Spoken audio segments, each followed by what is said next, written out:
Hi viewers, this is Sukanya from Shri Media. ఈరోజు మన మధ్యన doctor Madhusudan Babu garu, senior consultant neurologist in Apollo hospital and also former superintendent in KGS hospital. Hello sir. Hello, good morning. Good morning sir. ఈ రోజుల్లో చాలా మందిలోనే మనం fits అనేది కామన్గా చూస్తున్నాం. దానికి గల రీజన్స్ ఏమైనా చెప్పగలరా? అసలు ఈ ఫిట్స్ అనేది ఎందుకు వస్తుందో ముందు తెలుసుకుందాం. మనకి మెదడు నాడీ వ్యవస్థ అని ఉంటుంది. మెదడు లోపల మెదడులో మనకు కొన్ని కణాలు ఉంటాయి, న్యూరాన్స్ అంటాం వాటిని. వాటిలో మన బాడీలో ప్రిడామినెంట్గా బ్రెయిన్లోను హార్ట్లోను ఎలక్ట్రికల్ సిగ్నల్స్ జనరేట్ అవుతాయి, అక్కడి నుంచి ఉత్పత్తి అవుతాయి. అవి బ్రెయిన్లో జనరేట్ అయిన electrical signals throughout the body nervous system ద్వారా, అది వైరింగ్ లాగా అనమాట, ఆల్మోస్ట్ నర్వస్ సిస్టమ్ ద్వారా ప్రవహిస్తుంటాయి. దానివల్లనే ఇంపల్సెస్ అనేవి పర్టికులర్ పార్ట్ ఆఫ్ ద బాడీకి చేరడము, అక్కడి నుంచి మన రెస్పాన్స్ రావడం ఉంటుంది. సో ఎప్పుడైతే ఈ కణాలు ఒక్కసారిగా ఎక్కువగా స్టిమ్యులేట్ అవుతాయో, ఎక్కువ సిగ్నల్స్ వస్తాయో, అప్పుడు ఏమవుతుందంటే బాడీలో ఎక్కువ యాక్టివిటీ వల్ల కాళ్ళు చేతులు కొట్టుకోవడం, తెలివి తప్పిపోవడం ఇవి జరుగుతాయి. సో ఇదంతా ఈ కణాలు ఎక్సెసివ్గా డిశ్చార్జ్ చేయడం వల్ల ఇటువంటి జబ్బు వస్తుంది. ఇది కామన్గా మనం చూస్తుండేది. సార్, దీనికి గల కారణాలు ఇంకొంచెం వివరంగా మాకు తెలియజేస్తారా? ఈ కారణాలు కొన్ని జెనెటిక్ ప్రీడిస్పోజిషన్ ఉంటుందండి. అంటే వంశపారంపర్యంగా వచ్చేది. 30 to 40% ఆఫ్ ద ఇండివిజువల్స్ వంశపారంపర్యంగా వస్తుంటాయి జెనెటిక్స్లో. అట్లని చెప్పేసి ఫిట్స్ ఉండే వాళ్ళందరికీ ఫిట్స్ ఉండే పిల్లలు పుడతారని కాదు. ఇప్పుడు మదర్కి ఫిట్స్ ఉంటే ఈ ఫిట్స్లో కూడా కొన్ని రకాలు ఉంటాయి, తర్వాత మాట్లాడదాం మనం. ఈ ఫిట్స్ మదర్కు ఉందనుకోండి, జెనెటిక్ కాజెస్ మదర్కు వచ్చిందనుకో, అది బిడ్డకు వచ్చే అవకాశము 5% of children born to her. అంటే 5%, 100లో 5 మందికి మదర్ నుంచి సంక్రమించే అవకాశం ఉంటుంది. అదే ఫాదర్కి ఫిట్స్ ఉన్నాయనుకోండి, మదర్ నార్మల్ అనుకోండి, లెస్ దాన్ 5% ఉంటుంది. సో ఈ జెనెటిక్ ప్రీడిస్పోజిషన్ అనేది ఒక ఇంపార్టెంట్ ఫ్యాక్టర్ దీనిలో. ఇంకా మిగిలినది వచ్చేసి birth traumas. Like suppose pregnant అయినా అనుకో, ఇప్పుడు గవర్నమెంట్ బేసిక్గా ప్రెగ్నెన్సీ నుంచి చాలా జాగ్రత్తగా కేర్ ఇస్తున్నారు మదర్స్కి ఇప్పుడు. సో వీళ్ళు పల్లెటూళ్ళలో ఉన్నవాళ్ళు సమయానికి హాస్పిటల్కి వెళ్ళలేక డెలివరీ అయ్యేవాళ్ళు, ఇళ్లల్లో డెలివరీ అయ్యేవాళ్ళు, దాయాలు కొంతమంది చేస్తుంటారు. అటువంటప్పుడు లేబరు బిడ్డ అడ్డం తిరిగినా కానీ దేనివల్ల డిలేడ్ లేబర్ అయితే వాళ్ళు దాన్ని ట్రీట్ చేయలేరు. కాబట్టి వీళ్ళు డెలివరీలు లేట్ అయినప్పుడు బిడ్డకి ఆక్సిజన్ అందకుండా ఇది ఉన్న పిల్లలు పుట్టిన తర్వాత ఇమీడియట్గా ఏడవరు కొంతమంది. తర్వాత వాళ్ళని ఏడవనప్పుడు ఏమవుతుంది, ఆక్సిజన్ బ్రెయిన్కి అందనప్పుడు వాళ్ళ బ్రెయిన్ డ్యామేజ్ అవుతుంది. వాళ్ళందరికీ ఫిట్స్ వచ్చే అవకాశం, హైపాక్సిక్ ఎన్కెఫలోపతి అంటాం దీన్ని, ఇలా ఫిట్స్ వచ్చే అవకాశం ఉంటుంది. అలా డెలివరీ అందుకని మనం జాగ్రత్తగా చూసుకోవాలి. అది సో ముందుగానే ప్లాన్ చేసుకొని ఏ హాస్పిటల్కి వెళ్ళాలా, ఎలా వెళ్ళాలి అన్నీ ముందుగా డాక్టర్కి అవగాహన ఉండాలి. మదర్కి ఫిట్స్ ఉంటే డాక్టర్కి కూడా తెలిసి ఉండాలి. తర్వాత అదొక కారణం, జెనెటిక్గా వచ్చేది ఒకటి. తర్వాత బర్త్ ట్రామాస్ అంటాం, వీటి వల్ల వచ్చేది ఒకటి. ఇంకా తర్వాత పోతే హెడ్ ఇంజరీస్. ఇప్పుడు ఈ యుగంలో యంగ్స్టర్స్ చాలా ఫాస్ట్గా వెళ్తుంటారు, 2 వీలర్స్లో కానీ కార్స్లో కానీ. సో ఈ రోడ్ ట్రాఫిక్ యాక్సిడెంట్స్ అనేది చాలా కామన్ అయిపోయింది. ఈ రోడ్ ట్రాఫిక్ యాక్సిడెంట్స్ వచ్చినప్పుడు ఆ మెదడుకు దెబ్బ తగిలినప్పుడు ఈ ఫిట్స్ వస్తాయి. ఈ ఫిట్స్ వస్తే కొంతకాలం అవి ఉంటాయి. కాబట్టి ఈ రోడ్ ట్రాఫిక్ యాక్సిడెంట్స్ ఒక ఇంపార్టెంట్ కాజ్. తర్వాత పోతే ఇన్ఫెక్షన్స్, బ్రెయిన్కి ఇన్ఫెక్షన్స్ వస్తాయి. బ్యాక్టీరియల్ ఇన్ఫెక్షన్ అంటే మెనింజైటిస్ రావచ్చు, వైరల్కి సంబంధించిన ఇన్ఫెక్షన్స్ రావచ్చు. వీటి వల్ల కూడా ఫిట్స్ వచ్చే అవకాశం ఉంది. అదేవిధంగా వాస్కులర్ డిసీజెస్ అంటాం, స్ట్రోక్స్ అంటే మెదడులో రక్తం గడ్డగట్టడం వల్ల, లేదా మెదడులో రక్తనాళం చిట్లడం వల్ల, వీటి వల్ల కూడా ఈ ఫిట్స్ వచ్చే అవకాశం ఉంది. అదే కాకుండా ట్యూమర్స్, బ్రెయిన్ ట్యూమర్స్ ఏమైనా ఉన్నాయనుకోండి, వాటి వల్ల కూడా ఫిట్స్ వచ్చాయి. ఇవన్నీ ఆర్గానిక్ కాజ్ అంటాం. ఇంకొన్ని అదర్ డిసీజెస్ నుంచి వస్తాయి. ఫర్ ఎగ్జాంపుల్ పారాసైటిక్ ఇన్ఫెక్షన్స్ ఉంటాయి. పారాసైటిక్ ఇన్ఫెక్షన్ అంటే ముఖ్యంగా cysticercosis and tape worm infestation అంటాం. ఇది జనరల్గా వీళ్ళు ఎక్కువ బయట ఫుడ్ తింటుంటారు, హైజీనిక్ హ్యాండ్స్ లేకుండా, చేతులు సరిగ్గా కడుక్కోకుండా, వాళ్ళ స్ట్రీట్ ఫుడ్స్ ఉంటాయి కదండి, అవి తిన్నప్పుడు ఈ ఆర్గానిజమ్స్ లోపలికి వెళ్ళేసి ఆ టేప్ వామిన్ అనేది బ్రెయిన్లో చేరేదానికి అవకాశం ఉంది. దాన్ని సిస్ట్ సర్కోసిస్ అంటాం. దీనివల్ల కూడా ఇది ఇంతకుముందు చాలా కామన్గా ఉండేది, ఇప్పుడు కొంతవరకు దీని ఇన్సిడెన్స్ తగ్గింది. ఇవి కాకుండా ఇంకా మెటబాలిక్ కాజెస్ అంటాం, అంటే డయాబెటీస్ ఉంది, షుగర్ బాగా ఎక్కువైనా ఫిట్స్ వస్తుంది, షుగర్ బాగా పడిపోయినా కానీ ఫిట్స్ వస్తుంది. అదేవిధంగా సోడియం తగ్గిపోయింది అనుకోండి బాడీలో, దానివల్ల కూడా ఫిట్స్ వచ్చే అవకాశం ఉంది. ఇంకా కిడ్నీ ఫెయిల్యూర్ ఉంది, రేనల్ ఫెయిల్యూర్, వాళ్ళకి ఫిట్స్ వచ్చే అవకాశం ఉంది. అదేవిధంగా లివర్ ఫెయిల్యూర్ ఉంది, ఫిట్స్ వచ్చే అవకాశం ఉంది. హెపాటిక్ ఎన్కెఫలోపతి అంటాము, యూరిమిక్ ఎన్కెఫలోపతి అంటాము. ఇవన్నీ కిడ్నీ ఫెయిల్యూరు, లివర్ ఫెయిల్యూరు, వీటి వల్ల వచ్చే ఫిట్స్. సో ఇన్ని కారణాలు ఉన్నాయి. యాక్చువల్గా ఒక 100 మంది గ్రూప్ ఉన్నారనుకోండి, వాళ్ళు చనిపోయే లోపల వాళ్ళు 10 మందికి ఫిట్స్ వస్తాయి, అంత కామన్. సార్, ప్రెగ్నెన్సీ టైంలో కొందరిలోనే మనం ఫిట్స్ని గమనిస్తుంటాం, దానికి గల కారణాలు వివరించగలరా? ఇది ప్రెగ్నెన్సీ ఎపిలెప్సీ అనేది నిజంగా చాలా డిబేటబుల్ టాపిక్ అమ్మా. ఇది యాక్చువల్గా ప్రెగ్నెంట్ ఉమెన్ నార్మల్గా అంతకుముందు ఫిట్స్ లేకుండా ఉంటే వాళ్ళకి జనరల్గా ప్రెగ్నెన్సీలో టెండెన్సీ ఫర్ షేజర్స్, అంటే ఫిట్స్ వచ్చేదానికి టెండెన్సీ ఉంటుంది. ముఖ్యంగా వాళ్ళకి బీపీ రేజ్ అయిపోవడము, దానికి బీపీ ఎక్కువ రేజ్ అయిపోయి దానివల్ల ఫిట్స్, ఎక్లాంప్సియా అంటాం దాన్ని, ప్రీ ఎక్లాంప్సియా అంటాం. Because of these conditions they may develop seizures. అదే కాకుండా అంతకుముందు ఫిట్స్ ఉండి వాళ్ళు ప్రెగ్నెంట్ అయ్యారనుకోండి, అట్టవాళ్ళలో 50%లో ఏమి చేంజ్ ఉండదు. అంతకుముందు ఎంత ఫ్రీక్వెన్సీ షేజర్స్ వస్తున్నాయి అదేవిధంగా ఉంటుంది. 25%లో ఫ్రీక్వెన్సీ ఎక్కువైపోతుంది హార్మోనల్ ఇంబ్యాలెన్స్ వల్ల. తర్వాత 25%లో ఫ్రీక్వెన్సీ ఇంకా తగ్గుతుంది. సో ఇన్ని రకాలుగా ప్రెగ్నెన్సీని ఎపిలెప్సీ ఎఫెక్ట్ చేస్తుంది. సార్, ఫిట్స్ ఉన్న వాళ్ళు మ్యారేజ్ చేసుకోవచ్చా? అంటే ఫిట్స్ అంటే ఏ కారణం వల్ల వస్తుంది అనేది మనకి ఇంపార్టెంట్.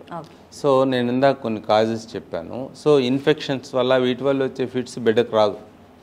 సో వాళ్ళకి మ్యారేజ్ చేసుకుంటే వాళ్ళకి పుట్టే బిడ్డలో ఇది రావడం ఇటువంటిది ఏం లేదు. తర్వాత జెనెటిక్ కాజెస్ ఉండి ప్రీడిస్పోజన్ ఉంటే ముందే చెప్పాను, 5% ఆఫ్ మదర్స్ కానీ ఎపిలెప్సీ ఉంటే 5% ఆఫ్ ద చిల్డ్రన్ వాళ్ళకి ఫిట్స్ వచ్చే అవకాశం ఉంటుంది. సో ఈ ఫిట్స్ ఉండే దానివల్ల అంటే సంసారంగా ఎటువంటి ఇబ్బంది లేదు. వాళ్ళు ప్రెగ్నెంట్ అవ్వచ్చు, పిల్లల్ని కనవచ్చు, నార్మల్ చిల్డ్రన్ కనవచ్చు, బట్ వాళ్ళు న్యూరాలజిస్ట్ అండ్ గైనకాలజిస్ట్ కేర్లో ఉండాలి. ప్రెగ్నెంట్ అయ్యే ముందు వాళ్ళు ప్లాన్ చేస్తున్నప్పుడు ఏ మందులు వాడాలా, ఏ మందు కూడా సేఫ్ కాదు ప్రెగ్నెన్సీలో, బట్ ఉండే వాటిలో బెస్ట్ ఆప్షన్ ఏంటి మనకి అనేది డాక్టర్ గారిని, న్యూరాలజిస్ట్ని అడిగి దాన్ని బట్టి మనం ఆ మందులు వాడుకుంటూ ప్రెగ్నెన్సీకి ప్లాన్ చేసుకుంటే వాళ్ళకి నార్మల్ చిల్డ్రన్, జనరల్గా ఎక్కువ మందికి నార్మల్ చిల్డ్రన్ పుడతారు. సార్, అసలు ఫిట్స్లో ఎన్ని రకాలు ఉంటాయి సార్? ఈ ఫిట్స్లో డిఫరెంట్ టైప్స్ ఉంటాయండి. జనరల్గా వాటిని ఫోకల్ షేజర్స్ అని ఒకటి అంటాం, అంటే ఒక ఫోకస్ నుంచి అరైజ్ అవుతుందని అర్థం. ఇంకోటి జనరలైజ్ షేజర్స్. బేసిక్ డిఫరెన్స్ ఈ రెండింటికి ఏంటంటే, ఫోకల్ షేజర్స్లో కాన్షియస్నెస్ లెవెల్ బాగుంటుంది, అంటే they know what is happening, ఏం జరుగుతుంది, ఎక్కడ మూవ్ అవుతుంది అంతా వాళ్ళు చెప్పగలరు. వేరే జనరలైజ్ షేజర్స్ అంటే వాళ్ళకి తెలివి తప్పిపోతుంది, కాబట్టి వాళ్ళకి ఏమీ గుర్తుండదు, అది ఎవరైనా చూసిన వాళ్ళే చెప్పాలి. అందుకే మేము హిస్టరీ తీసుకునేటప్పుడు కూడా ఐ విట్నెస్ హిస్టరీ తీసుకుంటాం. It is not from father mother అలా కాదు, ఎవరు చూశారో ఫిట్ని వాళ్ళతో డిస్క్రైబ్ చేస్తే మనకి క్లారిటీ వస్తుంది అది. ఓకే, తర్వాత దీన్ని ఫోకల్ షేజర్స్లో డిఫరెంట్ టైప్స్ ఉంటాయి. ఫోకల్ మోటార్ షేజర్స్ అని ఒకటి ఉంటుంది, అంటే ఒక్క చెయ్యి ఇలా కొట్టుకోవడం, లేకుంటే హ్యాండ్ ఒకటి ఎలా ఫిట్స్ లాగా రావడం, లేదు ఒక చెయ్యి ఒక కాలు, ఒక్కోసారి ఎలాగంటే మూతి ఎలా కొట్టుకుంటుంటుంది, అక్కడి నుంచి చేతికి, అక్కడి నుంచి కాలికి అలా మార్చేస్తూ వస్తుంటుంది.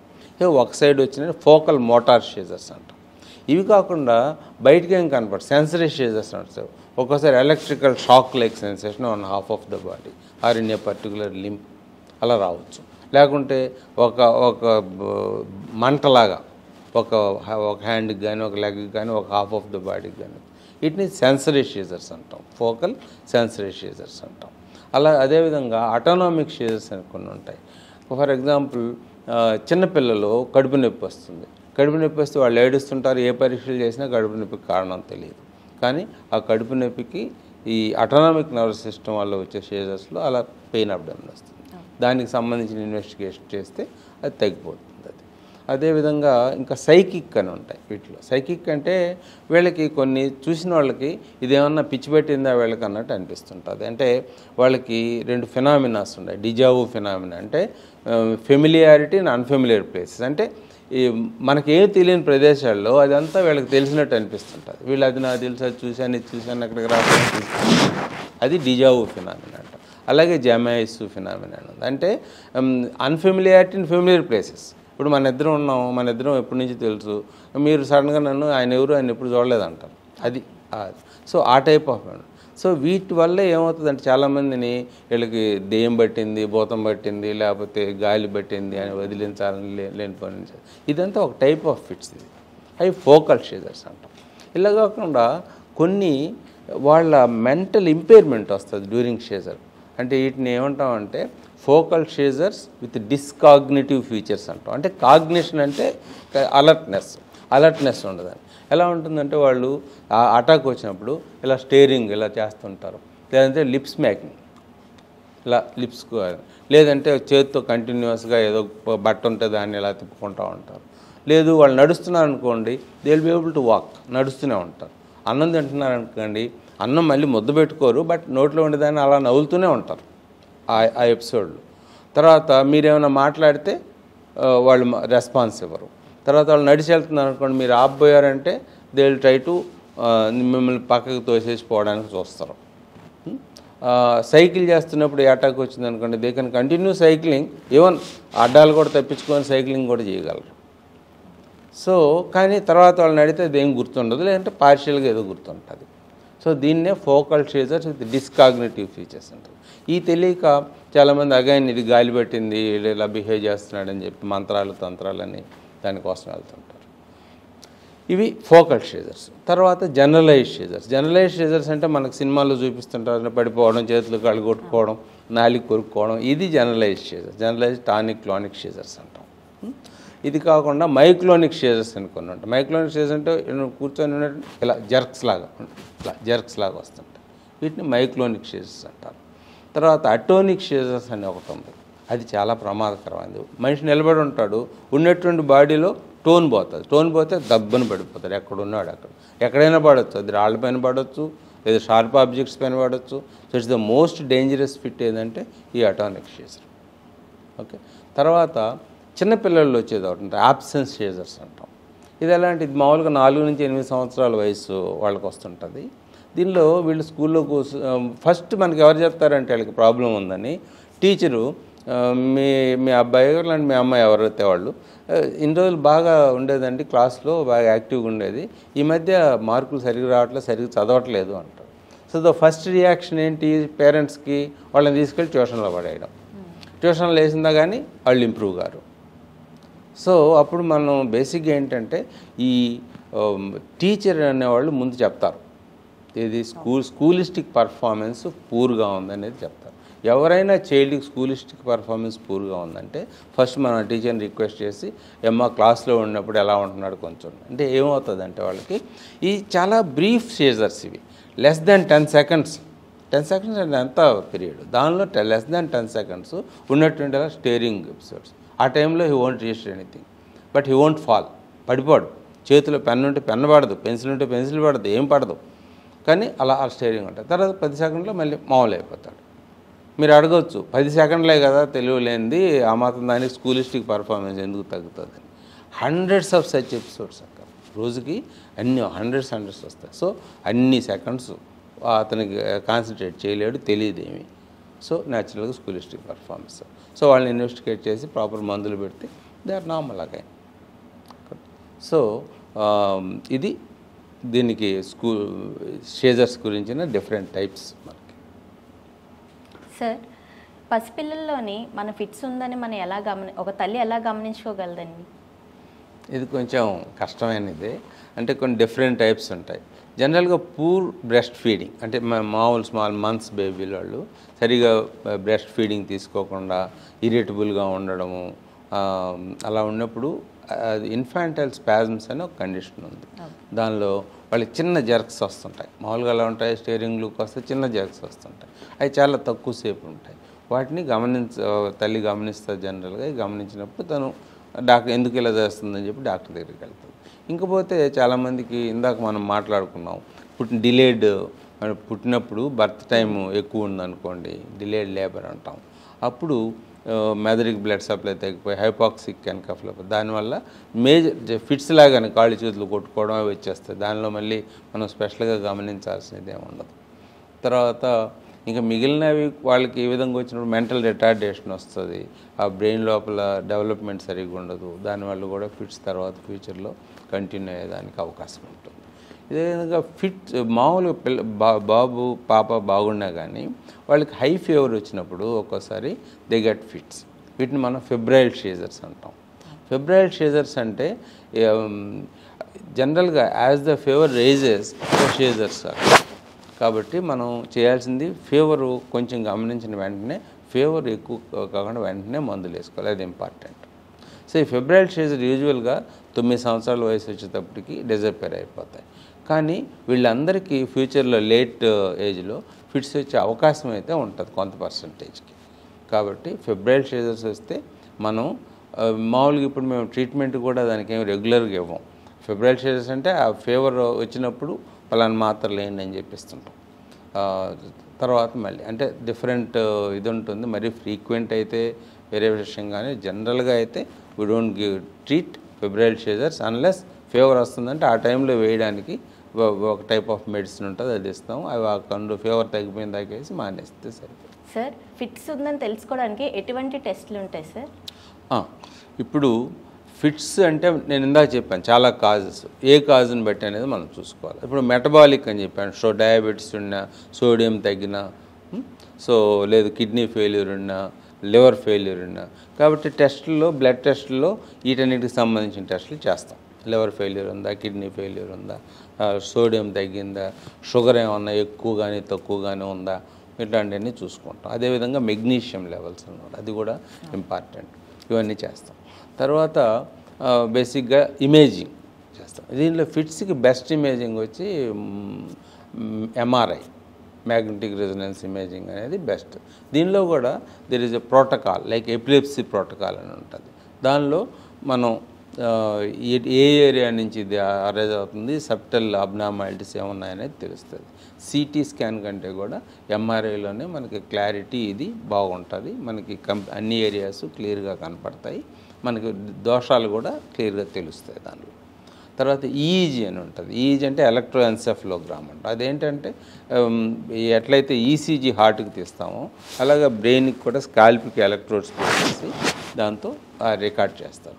దానిలో మనకి ఎక్సెస్ న్యూరోనల్ యాక్టివిటీ, మెదడులో కణాలు ఉంటాయని చెప్పాను కదా, న్యూరాన్స్ అని, వాటి యాక్టివిటీ ఎలా ఉంది, ఎక్కువ ఉంటుందా మామూలుగా ఉందా అనేది దానిలో తెలుస్తుంది. సో దానిలో యాక్టివిటీ ఎక్కువ ఉంటే క్లియర్గా ఈఈజీలో అబ్నార్మాలిటీ ఉంది, దీన్ని బట్టి మందులు పెట్టాలని మేము డిసైడ్ చేసుకుంటాం. అదే కాకుండా తర్వాత వేరే అదర్ టైప్స్ ఆఫ్ స్కాన్స్ కూడా ఉన్నాయి ఇప్పుడు. తర్వాత మనం ఎపిలెప్సీ ఒకవేళ కొంతమందికి సర్జరీ చేయాల్సి వస్తుంది, అప్పుడు లొకేషను దీనికోసం కార్టికోగ్రామ్ అని చెప్పేసి కార్టెక్స్ పైన పెడతారు. అది అన్ని సెంటర్స్లో ఉండవు, ఓన్లీ ఎపిలెప్సీ సర్జరీ చేసే సెంటర్స్లో మెయిన్గా ఉంటుంటాయి. సో అదొకటి ఉంటుంది. సో ఈ ఇన్వెస్టిగేషన్స్లో ఇవన్నీ ఈ రకాలు ఉన్నాయి. సార్ ఫిట్స్ వచ్చే ముందు ఆ పర్సన్కి ఫిట్స్ వస్తుందని ఏమైనా తెలుస్తుందా సార్? ఇది కొంతమందికి ఆరా అని ఉంటుందమ్మా. ఏమంటే వాళ్ళకి కొంతమందికి 2-3 రోజుల ముందు నుంచి చిన్న తలనొప్పిలాగా ఉండడము, లేదా అనీజీనెస్గా ఉండడము, తర్వాత ఫిట్ రావడం జరుగుతుంది. ఒకసారి 2 సార్లు ఎక్స్పీరియన్స్ అయిన తర్వాత వాళ్ళకి తెలుస్తుంది, ఈరోజు ఇలా వచ్చిందంటే నాకు రేపు ఎల్లుండి ఫిట్స్ వస్తాయి అన్న ఇది వచ్చేస్తుంది. ఓకే, కొంతమందికి సపోజింగ్ ఒక సైడ్ నుంచి స్టార్ట్ అయింది అనుకోండి, అది వాడికి తెలుస్తుంటుంది. అది స్ప్రెడ్ అయినప్పుడు ఆపోజిట్ సైడ్కి తెలివి తప్పిపోయి అది జనరలైజ్డ్ షీజర్స్ అయిపోతుంది. అది కాబట్టి వాళ్ళు చెప్పగలరు ఇది వచ్చినప్పుడు ఇది అవుతుంది, అది కరెక్ట్ కనపడుతుంటుంది కదా. కానీ జనరల్గా జనరలైజ్డ్ టానిక్ క్లానిక్ షీజర్స్లో వాళ్ళకి కొంతమందికి మాత్రమే ముందు కొంచెం ఇలాంటి ఫీచర్స్ వస్తాయి, అందరికీ వచ్చేది లేదు. అండ్ జనరలైజ్డ్ టానిక్ క్లానిక్ షీజర్స్లో వాళ్ళకి చాలామందికి వస్తుంది అని తెలియదు. సార్ ఒక ఫిట్స్ వచ్చే పేషెంట్ ఎంతకాలం మెడికేషన్ వాడాలి సార్? ఇది ఫిట్స్లో ఇది చాలా ఇంపార్టెంట్ క్వశ్చన్, ప్రేక్షకులందరికీ కూడా మనం చెప్పాల్సిన విషయం ఇది. ఈ ఫిట్స్లో మందులు రెగ్యులర్గా వాడుతున్నప్పుడు చాలామందికి ఫిట్స్ కంట్రోల్లో ఉంటాయి. ఎప్పుడైతే ఈ మందులు జనరల్గా మనం 2 to 3 years షీజర్ ఫ్రీ ఇంటర్వెల్, అంటే ఫిట్స్ ఆగిపోయిన తర్వాత 3 సంవత్సరాలు మందులు వేసుకుంటూ ఉండి ఈ లోపల ఫిట్స్ రాకుండా ఉంటే అప్పుడు దాన్ని గ్రాడ్యువల్గా తగ్గించి మానేస్తాం. ముందు మేము పేషెంట్కి చాలామందికి వచ్చినప్పుడు ఇది 2-3 సంవత్సరాలు ఆడాల్సి వస్తుంది ఆ మందులు అని చెప్తే వాళ్ళు వెళ్ళిపోయి మళ్ళీ రారు. ఇంకా 2 సంవత్సరాల తర్వాత 3 సంవత్సరాల తర్వాత మందులు మానేసి మళ్ళీ ఫిట్ వచ్చితే ఫిట్తో వస్తారు. ఏమంటే మీరే చెప్పారు కదా సార్ 2-3 సంవత్సరాలు అని అంటారు. కానీ యాక్చువల్గా ఏంటంటే ఫిట్ ఆగిపోయిన తర్వాత 2-3 సంవత్సరాలు మందులు వాడాలి. తర్వాత కూడా వాటిని గ్రాడ్యువల్గా తగ్గిస్తూ మానాలి, కానీ సడన్గా మానకూడదు. అది ఇంపార్టెంట్. సో ఈ ఫిట్స్కి మెడికేషన్స్ అనేవి కంటిన్యూస్గా వాడాలా, వాటిని మధ్యలో మానకూడదు. అది చాలా ఇంపార్టెంట్. చాలామంది ఇది లాంగ్ టర్మ్ ట్రీట్మెంట్ కాబట్టి 2 to 3 years మినిమం వాడాల్సి వస్తుంది మనం. తర్వాత వీటిలో ఈ లాంగ్ టర్మ్ ట్రీట్మెంట్లో జనరల్గా పేషెంట్లు 1-2 రోజులు మర్చిపోవడము, లేకపోతే ఇప్పుడు రావట్లేదు కదా అని నెగ్లెక్ట్ చేయడము, వాళ్ళే మందులు తగ్గించుకోవడం చేస్తుంటారు. వీటి వల్ల రికరెన్స్ ఆఫ్ ఫిట్స్ వచ్చే అవకాశం ఉంది. కాబట్టి పేషెంట్లు అందరూ క్లియర్గా తెలుసుకోవాల్సింది ఏంటంటే ఈ మందులు స్టార్ట్ చేసినప్పటి నుంచి ఒక 2-3 సంవత్సరాలు ఫిట్స్ రాకుండా ఉండేంత వరకు ఆ మందులు వాడుతూ ఉండాలి. తర్వాత డాక్టర్ గారి సలహాతో ఈజీ మళ్ళీ చూసుకొని గ్రాడ్యువల్గా తగ్గించి మానాలి, కానీ సడన్గా మానకూడదు ఒకటి. తర్వాత కొన్ని రకాల fits, for example viral encephalitis అంటాం, మెదడుకి వైరస్ జబ్బు వచ్చింది, అది వచ్చి 2-3 రోజుల నుండి తగ్గిపోద్ది, అప్పుడు ఒక ఫిట్ వచ్చింది అనుకోండి, మనం దానికి ఎక్కువ రోజులు మందులు ఇవ్వం. 6 నెలలు మందులు ఇచ్చి 6 నెలల తర్వాత స్టాప్ చేస్తాం. అది ఒకటే తక్కువ డ్యూరేషన్ ఉండేది. అలాగే న్యూరోసిస్ట్ సర్కోసిస్, మనం ఆ సిస్ట్ని చంపేసిన తర్వాత 6 నెలలు మందులు ఇచ్చి క్యాల్సిఫై అవ్వకుండా ఉంటే మందులు మానేయచ్చు. క్యాల్సిఫై అయిపోతే ఎక్కువ కాలం వాడాల్సి వస్తుంది. సార్, ఫిట్స్ వచ్చేటప్పుడు అటెండర్స్ ఏం చేయాలి, అలానే ఏం చేయకూడదు వివరించండి. ఇది చాలా ముఖ్యమైన క్వశ్చన్ అమ్మా, ఇది చాలా ఇంపార్టెంట్ కూడా. ముఖ్యంగా ఫిట్స్ వచ్చినప్పుడు వాళ్ళు జనరల్గా టెండెన్సీ ఏంటంటే చేతులు కాళ్ళు కొట్టుకుంటుంటారు కాబట్టి అటెండర్స్ ఏం చేస్తారంటే ఇమీడియట్గా అదిం పట్టుకుంటారు, ఓకే, కదలకుండా. సో ఆ కదలుతుంటే వీళ్ళకి చాలా రెస్ట్లెస్ అయిపోతారు చుట్టూన్న అటెండర్స్. అమ్మ కొట్టుకుంటుందో పాపం అని చెప్పేసి అదిం పెడితే పేషెంట్కి బాగుంటుందేమోనని వాళ్ళ ఉద్దేశం బేసిక్గా. కానీ యాక్చువల్గా ఏమవుతుంది, ఒకసారి ఒక 20 years బ్యాక్ నా దగ్గరికి ఒక పేషెంట్ అనకాపల్లి నుంచి తీసుకొచ్చారు. అతను ఫిట్స్ వచ్చిన తర్వాత కాళ్ళు 2 కదపడం లేదు, పెరాలసిస్ వచ్చిందని తీసుకొచ్చారు యాక్చువల్గా నా దగ్గరికి. నేను హిస్టరీ అడిగితే కాళ్ళని కదపబోతే పెయిన్ ఉంది అతనికి బాగా. తర్వాత ఇది పెయిన్ ఉందని చెప్పేసి ఏం జరిగింది అని కరెక్ట్గా అడిగితే ఫిట్స్ వస్తున్నాయి సార్, వాడు 35-year-old male, strong build man. Fits వస్తుంటే వీళ్ళు ఏం చేశారు, కదలుతున్నాయని చెప్పేసి ఒకడు వచ్చి ఒక కాలిపైన, ఇంకోటి వచ్చి ఇంకొక కాలిపైన కూర్చున్నారు, చేతులు ఇంకొక ఎదురాదిం పెట్టారు. సో లోపల నుంచి ఫోర్సిబుల్ కంట్రాక్షన్స్ వస్తుంటాయి, బయట నుంచి కదలకుండా ఈళ్ళు పెట్టేశారు. సో 2 ఫేమర్లు ఇరిగిపోయాయి అతనికి. సో ఫ్రాక్చర్ వల్ల కాళ్ళు కదలలేకపోయాయి అతనికి. సో ఎటువంటి పరిస్థితుల్లో కూడా మూమెంట్స్ని మనం అదిం పెట్టి, మనం చేయాల్సింది ఏంటంటే అటు ఇటు తలగళ్ళు పెట్టి దెబ్బ తగలకుండా చూడడం, వీలైతే పక్కకు తిప్పి పండబెట్టి ఈ సెక్రెషన్స్ యాస్పిరేట్ చేసుకోకుండా చేయడం. తర్వాత కొంతమంది ఫిట్స్ వస్తుంటే పళ్ళు బలవంతంగా తెరిచి లోపలేదు నాలుగు కొరుక్కుంటారేమో అని పెట్టడానికి చూస్తారు. ఒక్కసారి నాలుగు దాడులు మూసుకున్నాక వాటిని తెరవడం బ్రహ్మతరం కూడా కాదు, అంత స్ట్రాంగ్ మజిల్స్ ఈ రిబ్బన్ మజిల్స్ అనేవి. సో వీళ్ళు బలవంతంగా ఏళ్ళు పెట్టమంటే వీళ్ళకి ఏళ్ళు కట్ అయిపోతాయి, కానీ వేరే ఉపయోగం ఏమి ఉండదు. కానీ ముందుగా కొంతమంది ముందుగా కొంచెం రెస్ట్లెస్గా ఉంటారు, ఇలా ఉంటారు, అటువంటిప్పుడు సాఫ్ట్ క్లాత్ 2 పళ్ళ మధ్య పెట్టచ్చు, అది ముందుగా తెలియదు. అంతేగాని ఒకసారి స్టార్ట్ అయిన తర్వాత మనం అదేం చేయకూడదు.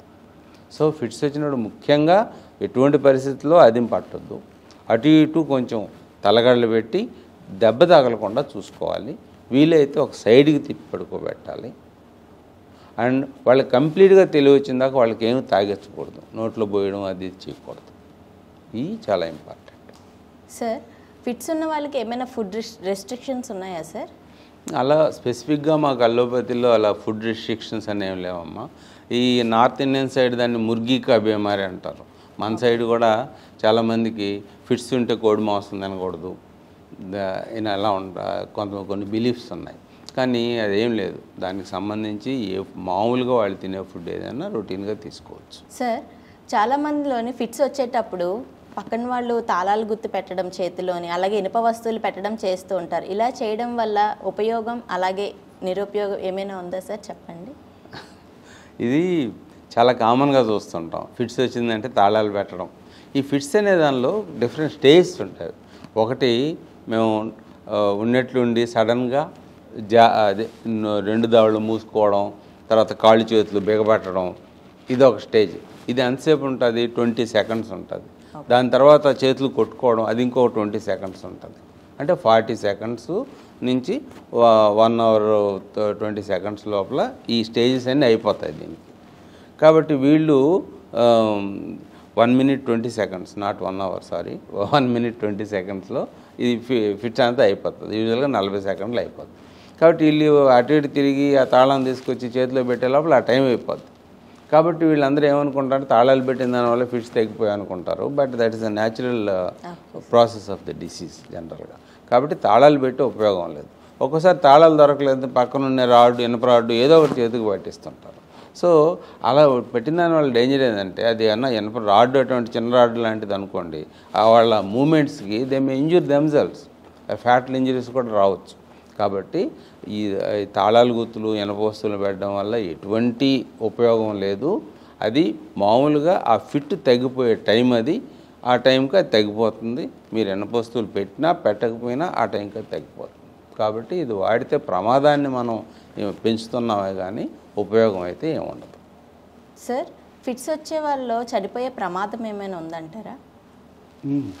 అంటే దానిలో ఒక కండిషన్ డిస్క్రైబ్ చేస్తున్నారమ్మా, sudden unexpected death in epilepsy అని. ఇది ఒక కండిషన్ డిస్క్రైబ్ చేసినారు. అలా కొంతమంది చనిపోయే అవకాశం అయితే ఉంది దీనిలో ఫిట్స్ వచ్చినప్పుడు.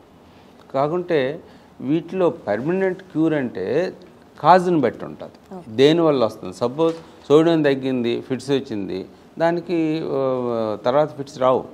మనం సోడియం తగ్గకుండా చూసుకోవాలి అంతే.